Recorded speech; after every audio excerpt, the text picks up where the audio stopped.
Marc Rathwell was hired in 1996 as a paramedic and firefighter, and years later, he became the medical training officer in 2010. In 2014, he served as a lieutenant and went on to become captain in 2016. He continued his success with the deputy chief spot in 2018 and then became the city's full-time fire chief in 2019. He says the key to his success during his time with the city was the staff that he worked with. I wouldn't have gotten to this point without all the mentoring and coaching that I received from all the senior folks when I first got on the job, and right up to including all the folks that help me daily to get through all the pieces that we have to. It's a team approach, it always has been, and without those support pieces in place, you can't get this job done.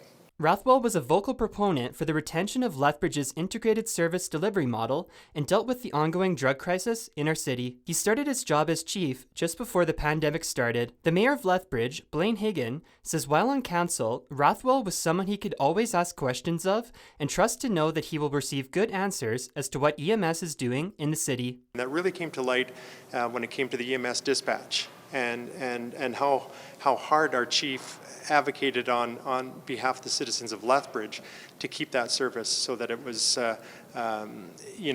again, for the safety of our community. The Chief of Community Services for the City of Lethbridge, Mike Fox, says the new fire chief will be selected through an internal process. We're looking for a leader that can look to the future and prepare the department for the future challenges that are coming, but also look at the current issues and be up to date on the current issues enough to step in and tackle those issues with the same command that Chief Rathwell has. You might be wondering what's next for Rathwell now that he's announced he'll be retiring. He says it's time to relax and spend some time as a new grandfather. After that, he'll be looking at future opportunities down the road in a few months. For Bridge City News, I'm Micah Quinn.